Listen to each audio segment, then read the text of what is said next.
자, 여러분 반갑습니다. 이제 이어서 이번에는 스포츠 윤리에 대해서 다뤄볼게요.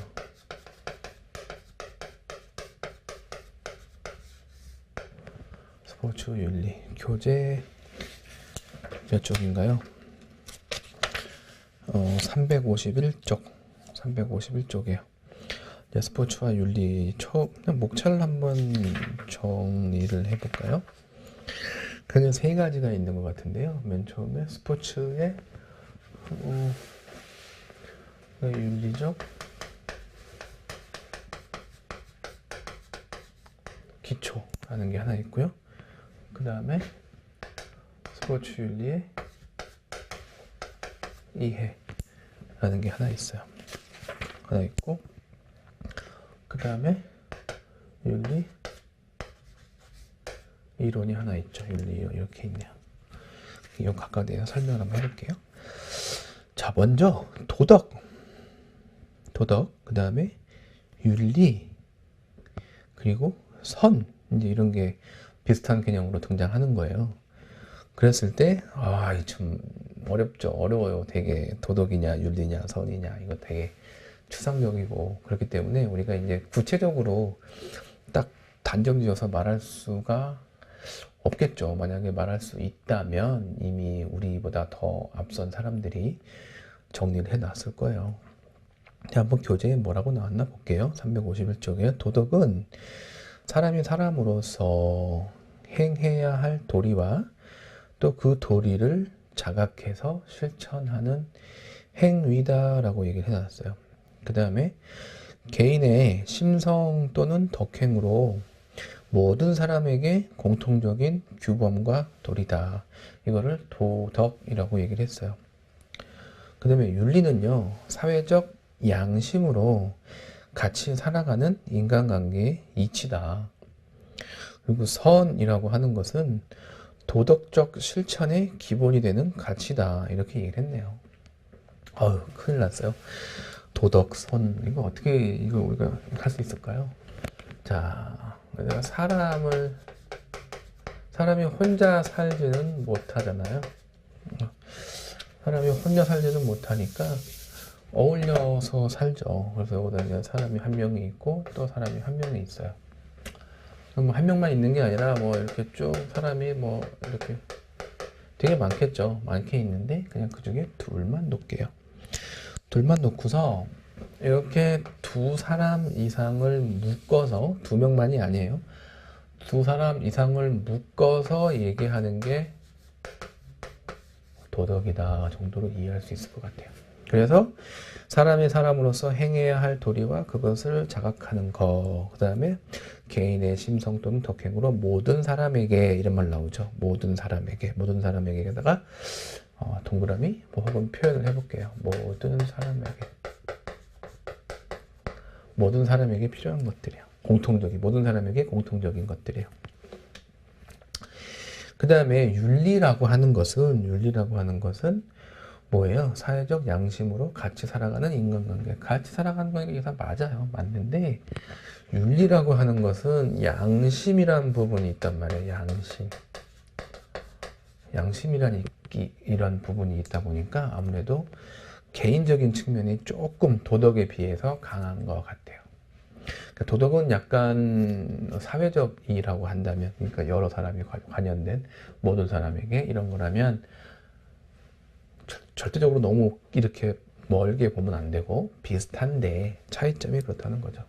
그랬을 때 도덕이 이제 모든 사람으로 하여금 어딘가를 향해서 가게 하잖아요. 어딘가 향해 가는 것, 그걸 선이라고 봤다. 지금 이렇게 얘기하고 있는 거죠. 그 다음 얘기 나오고 있는 게 사실 판단과 가치 판단, 이제 이런 얘기가 나와요. 사실 판단,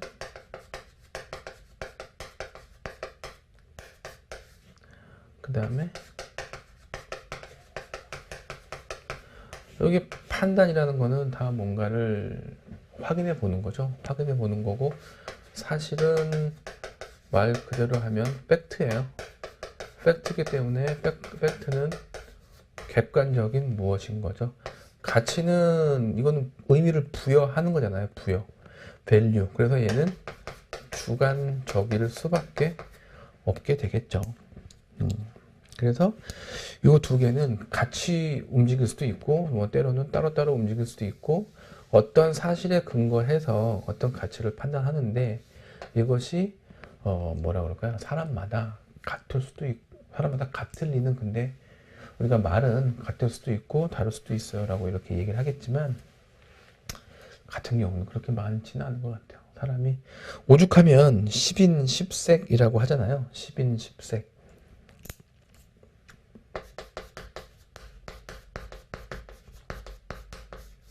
이게 사람이 10명이면 색깔도 10개다 이런 거죠. 이런 뜻으로 다 사람이 다르다, 다양하다 이제 이런 거예요. 자, 첫 번째 윤리적 기초에 대해서 우리 교재에서는 두 가지만 뽑아냈어요.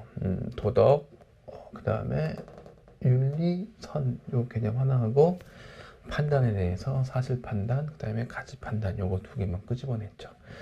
다른 게 더 나온다 그러면 우리는 이제 준비가 안 된 거고, 근데 뭐 우리만 안 됐겠냐는 거죠. 자, 이제 두 번째 스포츠 윤리의 이해로 넘어갈게요. 스포츠 윤리의 이해로 넘어갈 건데, 이때는 이제 첫 번째가 일반 윤리와 스포츠 윤리를 구분했어요.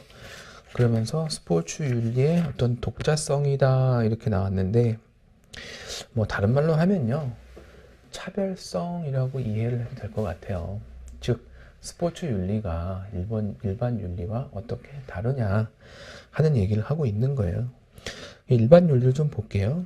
일반 윤리는 실제 도덕의 규범으로 공통된 도덕적 원리 및 윤리 정신을 추구한다. 스포츠 윤리는 스포츠 행위 중에서 가장 기본적이고 상식적인 거라고 하고, 스포츠를 어떻게 해야 할 것인가에 대한 올바른 목적과 행위이고, 스포츠 현장에서 요구하는 규칙과 기본적인 원리를 준수하는 것이다 라고 이렇게 얘기를 하고 있어요. 그러니까 결국 우리가 옛날에 뭐 했던 거, 뭐 어떤 게 좋을까요? 좀 비슷한 게 그나마 사회학이라고 얘기할 수 있을 것 같아요.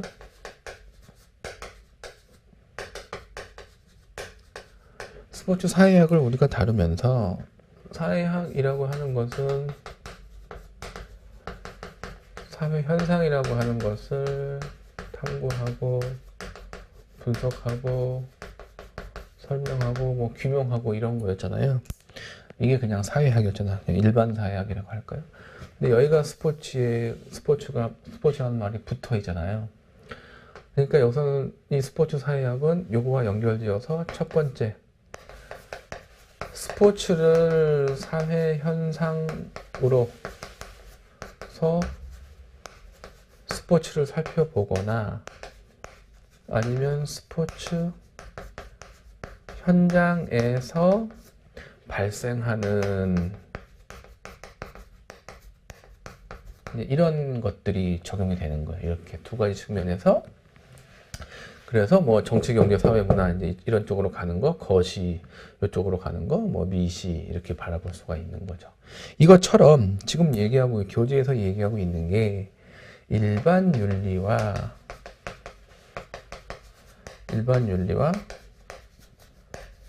스포츠 윤리에 대해서 이야기를 하면서 지금 무슨 얘기를 하고 있는 거냐 하면, 스포츠 윤리는 일본 윤리와 다르다는 얘기를 지금 계속 강조하면서 뭐라고 얘기하냐면 독자적이다 혹은 독자성이 있다라고 지금 이야기하고 있는 거죠. 근데 이거는 뭐 이렇게 얘기하는 게 뭐 스포츠 윤리를 하는 사람들은 그렇게 얘기할 수 있겠어요. 근데 뭐 얼마나 독자적이겠어요. 같은 윤리를 끼고 있는데. 그래서 그리고 범위를 친다면, 얘가 일반적이라고 한다면 똑같은 거죠. 이렇게 훨씬 더 스포츠 윤리가 대상으로 삼고 있는 공간보다, 범위보다 일반 윤리가 대상으로 삼고 있는 범위나 공간이 훨씬 넓겠죠. 그래서 이렇게 스포츠 윤리가 얘기하는 것만한 독자성을 갖고 있다라고 보이진 않아요. 다만 이제 이 과목이 스포츠 윤리다 보니 보통 이제 자기 과목에 대해서 좀 과장해서 광고할 필요가 있겠죠. 그런 측면에서 이렇게 얘기가 되는 것 같아요. 그래서 351쪽의 맨 아래쪽 보면 스포츠 윤리의 독자성은 첫 번째, 경쟁에 있어서 도덕적인 조건과 가치 있는 승리의 의미는 뭐냐. 그 다음에 비도덕적 행위의 유형과 공정성의 조건은 뭐냐. 스포츠를 통한 도덕적 자질과 그리고 인격의 함양을 추구하는 뭐 이런 측면에서 스포츠 윤리가 필요하다 혹은 뭐 독자적이다라고 얘기하고 있는 거라고 보이는 거죠. 근데 우리는 이미 뭐 심리학이나 스포츠 심리학이나 스포츠 사회학을 통해서 상업주의가 지나친 상업주의가 스포츠에 영향을 미친 혹은 미친 영향을 알고 있잖아요. 그랬을 때 이 윤리도 결국은 뭐에 걸릴 거냐 하면 자본주의라고 하는 환경 혹은 상업주의라고 하는 환경에서 그다지 자유롭지 못할 거예요. 자, 352쪽에요. 스포츠 윤리의 목적과 필요성. 목적 볼게요. 스포츠 상황에서 판단 기준을 만들어 옳고 그름을 제시. 스포츠 상황에서 발생하는 비윤리적인 문제에 대해서 미리 학습. 상황을 분석하고 그러한 상황이 발생했을 때 바람직한 방식으로 해결하려고 그런 목적으로 필요성은 스포츠가 산업화 세계화되어 따라 비윤리 현상을 예방하려고 하고 건전한 스포츠 정신을 확립해서 보급하기 위한 뭐 그런 필요가 있다라고 얘기하고 있어요. 근데 목적과 필요성은 사실 동전의 양면 같아요. 이렇게 필요하기 때문에 이렇게 하잖아요. 그래서 이것도 아마 지금 보니까 3개, 2개 이렇게 나뉘어져 있는 거 보니 우리 이제 문제에서 기출문제 말고요. 문제풀이에서 목적이 아닌 것은 해놓고 3개 해놓고 필요성에 있는 거 하나 넣어놓은 다음에 뭐 필요성은 아니다 뭐 이렇게 얘기할 것 같은 예상이 들기도 하는데 그건 나중에 확인해 보고요. 이거 그냥 두루뭉술하게 다 같이 가져가도 괜찮을 것 같아요. 목적과 필요성. 그러니까 목적도 5가지가 나올 수 있는 거고 필요성도 5가지가 나올 수 있는 거예요. 그렇게 우리가 이해를 하자고요.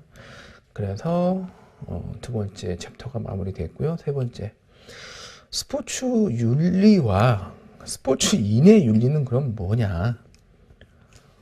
이렇게 얘기 나왔네요. 참 말을 재밌게 했네요. 스포츠 윤리는 뭐고 스포츠인의 윤리는 뭐냐? 스포츠 윤리는 스포츠인이 가져야 할 기본적인 도덕성이고요. 스포츠인의 윤리는 스포츠인이 갖춰야 될 도덕적 품성이래요. 기본적인 도덕성은 스포츠 윤리고 도덕적인 품성은 스포츠인의 윤리래요. 잘 모르겠어. 자, 스포츠 윤리는 스포츠 상황에서 발생할 수 있는 윤리적 문제들의 해결을 위해서 옳고 그름의 기준과 원리를 제시하는 거고요.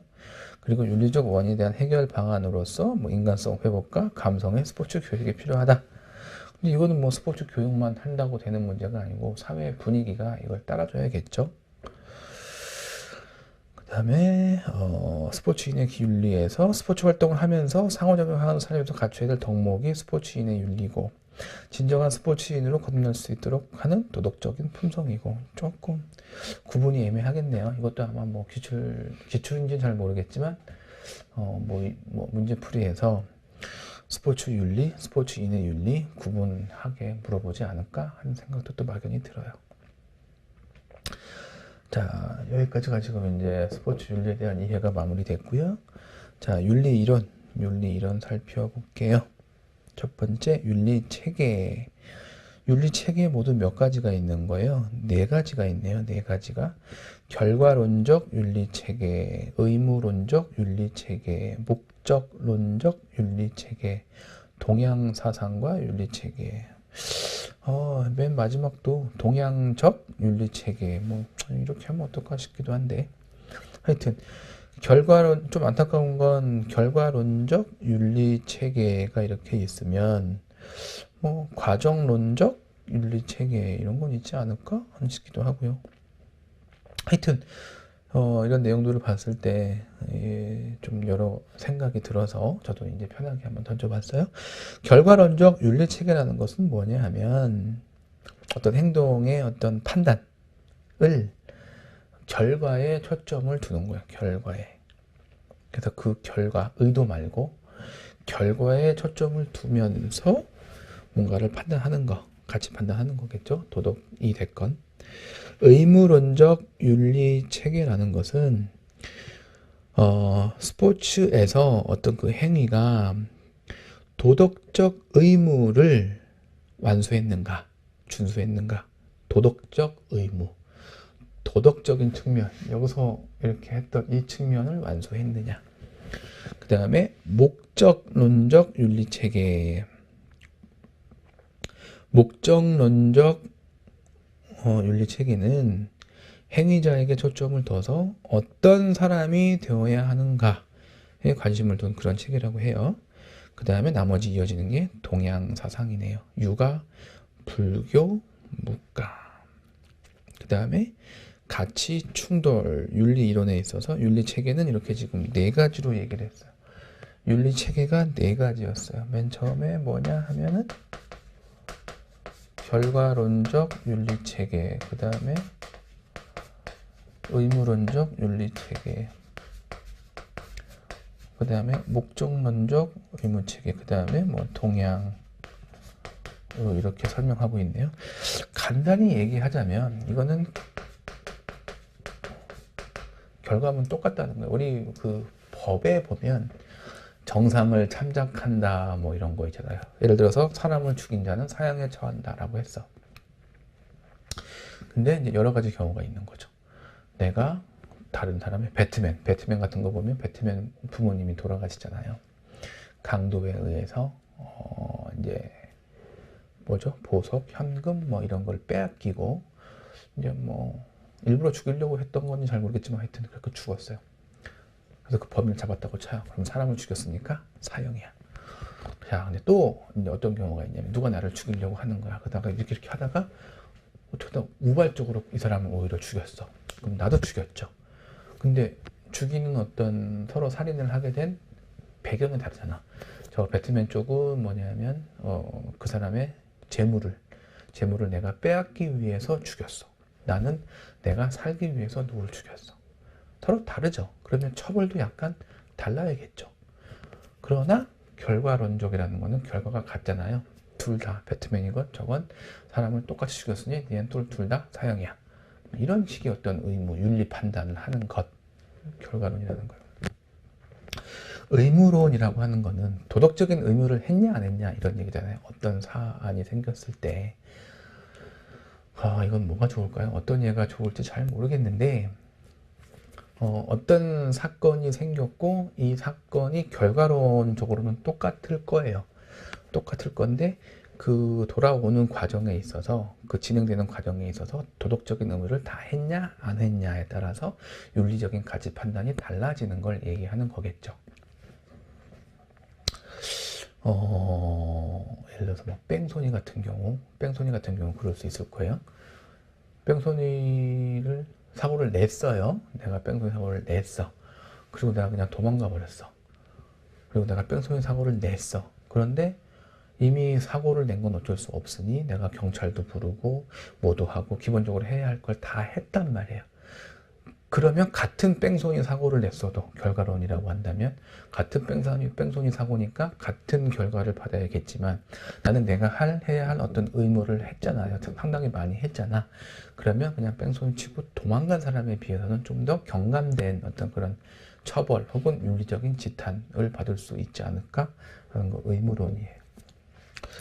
자, 목적론이라고 하는 거는 의무론하고도 좀 비슷한 부분이 있는데요.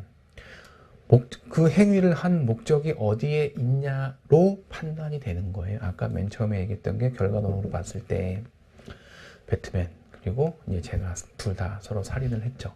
이 사람은 그 배트맨 엄마 아빠의 그 재물을 탐하기 위한 목적으로 범죄 목적으로 살인을 취한 거고 저는 어떤 목적이었냐면 내가 살기 위한 정당방위라는 목적으로 지금 살인을 하게 된 거예요. 본의 아니게. 그리고 우발적으로. 이런 경우. 목적이 다르잖아요. 그러면 만약에 여기에 이 목적론적인 윤리체계를 갖는다면 나 같은 경우 다시 말하면 정당방위로 다른 사람이 먼저 공격해 왔을 때 우발적으로 이 사람을 살인하게 된 경우는 아무 처벌을 받지 않겠죠. 다르다는 거예요. 그래서 이제 이런 식으로 이제 결과론적 윤리체계, 의무론적 윤리체계, 그 다음에 목적론적 윤리체계에 대해서 얘기를 했고요. 유가, 불가, 불교, 묵가 이런 내용들이 있는데 이거는 우리가 다 좀 친숙한 부분이니까 또 간단히 넘어갈게요. 그래서 가치 충돌의 경우는 이렇게 요 두 개가 서로 충돌하는 경우도 있어요. 사실과 가치가. 그 다음에 또 뭐가 있냐면 가치를 그냥 관점이라고 한번 해볼게요. 관점을 세상을 바라보는 바라보는 그런 어떤 시각을 얘기하는 거죠. 시각은 다 다르잖아요. 10인 10색이니까. 10인 10색. 다 다른데, 예를 들어서, 나는 뭐, 여기 이제 이렇게 산이 있는데, 이 산을 나는 여기서 봐. 그리고 이 사람은 여기서 보고, 여기서 봐요. 그럼 이런 경우는 다 큰 문제가 안 돼요. 왜? 이렇게 보니까. 그런데, 어떤 경우가 있냐면, 이 사람은 산을 이렇게 보고요. 이 사람은 산을 이렇게 봐요. 근데 이건 지금 여기 평면이라서 그런데, 이렇게 서로 이루고 있는 각이 180도예요. 아니, 이렇게 되면 문제가 되는 거죠. 정반대 아니에요. 정반대니까 이런 부분들은 충돌을 일으킬 수밖에 없어요. 예. 그리고 이렇게 180에 가까울수록 충돌이 심하겠죠. 자, 그래서 여기까지 해서 제1장 스포츠와 윤리는 매듭을 짓고요. 매듭을 짓고 이어서 경쟁과 페어플레이 제2장 넘어갈게요. 요건 조금만 쉬었다가 가도록 하겠습니다.